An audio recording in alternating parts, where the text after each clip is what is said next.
10 minutes after 1 o'clock Tuesday the 6th of October 2020 we are Kofe FM. Please listen to this message.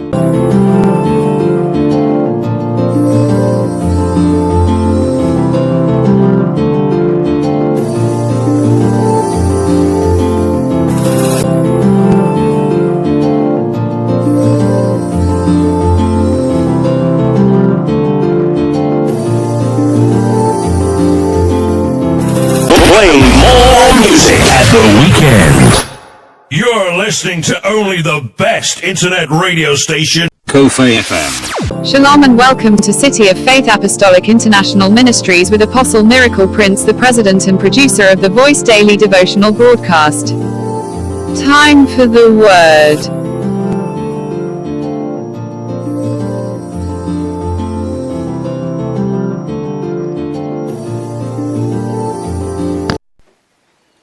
Wakapiwa zose na Mwari. Zvino nerimwe ramazuva Moses muranda waJehovha wakati afa, Jehovha akataura naJoshua mwanakomana wa Nun muranda wa Moses akati paari, Moses muranda wangu afa, zvino simuka iwe uyambukire Jordan uru iwe na vanhu ava vose muende kunyika yandinovapa ivo vana vaIsrael. Nokuti ukaverenga Joshua chapter 1 kubva pavhesi 1 kusvika pavhesi 3 unobva waona nyaya yose iyi yandiri kudzidzisa pano. Nokuti pavhesi 3 panototi nzvimbo imwe neimwe ichatsikwa netsoka dzenyu ndakakupai iyo sezvandakataura kare naMozisi. Kureva kuti chinhu chega chega chaunonzwa kuda mukati muupenyu hwako ukava nokutenda kuti unochiwana, unobva watochiwana. Haleluya. Nokuti zvinhu zvose zvakapiwa kwatiri naMwari kubva kare. Saka kana uri wekutenda, maropafadzo ose akanga akapromiswa madzibaba ako kare vakasaona, iwe nokuda pokuti watsika munyasha idzi dziri mumwanakomana anonzi Jesu Kristu, apo pawabva kunyika uchiuya paari, chega chega chauchadeclare nemuromo wako ziva kuti uchachipiwa, nokuti already wanga wagara wakachipiwa kare kuti chive chako. Haleluya. Say I love Jesus. Nokuda pokuti watsika muimba yaMwari yoruponeso, apo pawabva kunyika uchiuya paari uchagamuchira zvose zvaunoda mukati muupenyu hwako, nokuti zvimwe zvacho zvauri kutsvaka muzuva ranhasi wakazvipiwa kare naMwari. Chako chete kuti iwewe uve nokutenda kuti izvo zvawagara wakapiwa naMwari chikochionekwa mukati muupenyu hwako. Haleluya. Nokuti shoko raMwari panapa riri kuti nzvimbo imwe neimwe ichatsikwa netsoka dzenyu ndakakupai iyo kare, nezvose zviri mukati mayo sezvandakareva kare kuna Moses. Haleluya. Ndinodeclare mablessings ose aiva akavimbiswa madzibaba ako vakasaona mukati muupenyu hwavo. Haleluya. Ndinodeclare nezita raJesu kuti auye mukati muupenyu hwako muzuva ranhasi. Kana madzibaba ako akatadza kudhiraivha, iwe uri kuzodhiraivha gore rino nezita raJesu. Ndinorayira munana wako kuti uonekwe mukati muupenyu hwako nezita raJesu right now, because we are here to take over. Zvakanzi hazviite kumba kwenyu zvakuchifanira kuchitangira pauri iwewe zvichienda mberi. Laruje prodhi mahanda. Ndinodeclare munana wako kuti uonekwe mukati muupenyu hwako nezita raJesu. Laruje ke prodhi mahanda. Nokuti nzvimbo imwe neimwe ichatsikwa netsoka dzako ndeyako nezvose zviri mukati mayo. Laruje ke prodhi mahanda. Ndinodeclare nezita raJesu. Ndinotaura munana usati wakamboonekwa mukati muupenyu hwako nezita raJesu. Laruje ka prodhi mahanda labusa. Kana wanga wakanza urorwe, vanofanira kukuona uchienda nemuchato gore rino.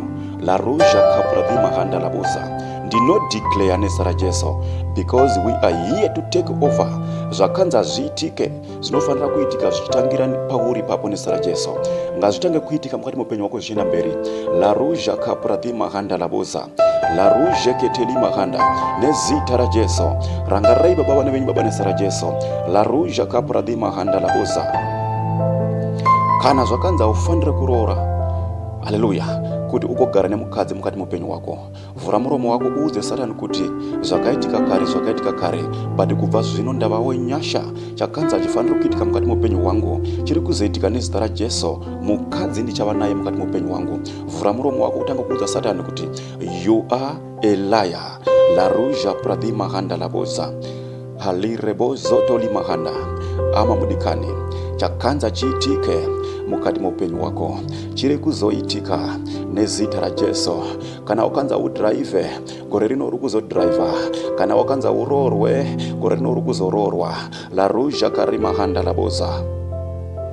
Kana dziri motokari uchadzidriva, kana dziri dzimba uchadzivaka, kana iri life yemhando yepamusoro uchaigara. Udza Satani kuti uri mureri wenhema mukati mupenyu wangu. Zvose zvandinoda ndichava nazvo, zvose zvandinoshuvira ndichava nazvo. Yakatala mahaya. The devil is a liar. The devil is a liar. Mwari vachakuropafadza. The devil is a liar. Madozi akavharika achavhurika. The devil is a liar. Zvakanza zviitike zviri kuzoitika. The devil is a liar. Business rakanza wafanira kuti uriite mukati mupenyu wako. This season uri kuzoriita nezita raJesu. Zvakanza zviitike uri kuzozviita nezita raJesu. We are here to take over. Kana ukanza urorwe zvichatanga newe. Kana ukanza udrive zvichatanga newe. Kana ukanza ufanira kuti uve nemwana zvichatanga newe mukati medzinza rako. We are here to take over. I break every chain over your life. I break every power over your life. God, remember them. God, touch their life. Ndinona mata, ndinokumbira nyasha. Aba vana venyu Jehova, vazarure Jehova, maropafadzo Jehova, asina kuonekwa nemadzibaba avo Jehova. Let them take over in the mighty name of Jesus Christ. Ngavamatore baba nezita raJesu. Ngavamatore baba nezita raJesu. Zvese zvakabiwa nowakaipa mukati mupenyu wavo Jehova, nezita raJesu ngazviuye pavari baba. Nezita raJesu ngavayambuke baba mhiri kwaJorodhani, ndiko kune maropafadzo avo Jehova. Nezita raJesu Mwari wokudenga ngavakurangarire. Mwari wokudenga ngavabate upenyu wako. Zvakanza zviitike ngazviitike mukati mupenyu wako. La ruja kapradhi mahanda. Vavengi vachiwanda mukati mupenyu wako. Vavengi vachiwanda mukati mukurarama kwako. Asi Jehova ndiye muchengeti wako. Asi Jehova ndiye achamira newe. Vachikukandira matombo mukati memunzira mako. Asi Jehova ndo vachamira newe. Vachikuseka mukati mupenyu wako. Asi Jehova ndo vachamira newe. Vachita hauna chaunoita mukati mupenyu wako. Asi Jehova ndo vachamira newe. Vachiti uri rombe mukati mupenyu wako. Asi Jehova ndo vachamira newe. Yakatala mahaya. Baba ndinotenda kuti muchavadzikinura. Baba ndinotenda kuti muchavaropafadza.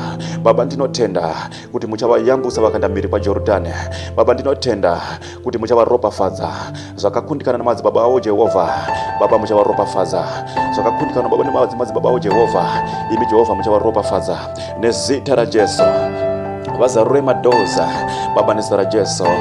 Nyasha baba dzakakundikana kuti madzibaba avo baba vadzione baba nezita raJesu right now.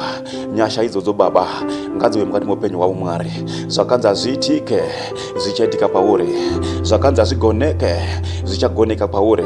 Zvakanza hazvifaniri kuti zviitike mukati mupenyu wako. Zvichagoneka nezita raJesu. La ruja katali mahaya. Baba nezita raJesu. La ruja katala mahaya. Ndinozarura madoza akavharwa nowakaipa. Ndinozarura madoza akavharwa nomuvengi. La ruja kapare mahaya. Muvengi anorwa noupenyu wako. Nezita raJesu muudze kuti this season ndiri kuzoyambuka ndichienda mhiri kwaJorodhani, uko pandakapikirwa naMwari kuti ndo kune maropafadzo angu. Uko pandakapikirwa naMwari kuti nyika iyo ichava yangu. La ruja katali mahaya. Prayer. Yakatali mahaya. Prayer. Yakatala mahaya. Jesu varangarire Mwari. Jesu varopafadzei Jehova. Jesu zvese zvakabiwa Mwari ngazvidzoke. We are here to take over zvese zvakabiwa nemuvengi. We are here to take over zvese zvakakundikana namadzibaba edu. We are here to take over kuti zvakanzi zviitike mukati muupenyu hwedu zvigoitika nezita raJesu. You are here to take over, my dear friend. Here Katali Mahaya. You are here to break every chain in your life. Prayer, prayer, prayer, prayer. La Ruja Pradima Handa. Lereko zote ulimahanda zvakanza zviitike zviri kuzoitika nezita raJesu. Zvakanza zvigoneke zviri kuzogoneka nezita raJesu. We are here to take over. We are here to break every chains. La Ruja Kapradima Handa. Kana kwanza urorwe uri kuzororwa gore rino. Kana kwanza uwane basa uri kuzowana basa gore rino. Kana kwanza ufana kuti uite business uri kuzoita business gore rino. Kana kwanza ufana kuti uve nemwana uri kuzoita mwana gore rino. We are here to break here. We are here to take over. We are here to break every chains in our lives. Kana ukanzi aufana kuti uite chimwe chino mukati mokurarama kwako. We are here to take over in the mighty name of Jesus Christ. Kana ukanzi udrive unofana kuti udrive gore rino zvichatanga newe. Kana ukanzi aufana kuti uve nemwana gore rino, I'm praying for you. Receive your baby. Zvichatanga newe kuti uve nemwana mukati medzinza rako. La Ruja Karima Handa nezita raJesu. La Ruja ke Prodima Handa laboza. In Jesus' mighty name I pray.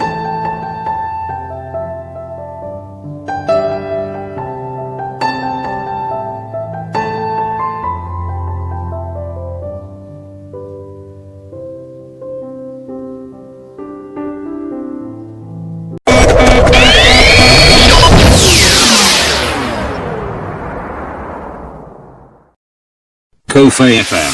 Thank you for listening to today's daily devotional broadcast audio. We encourage you to share this audio with friends and contacts. Also, don't forget to let people know about Apostle Miracle Prince. You can download our daily devotional broadcast audio on YouTube, or you can contact us by this number +27619164897. Shalom. Let's touch lives together. To God be the glory.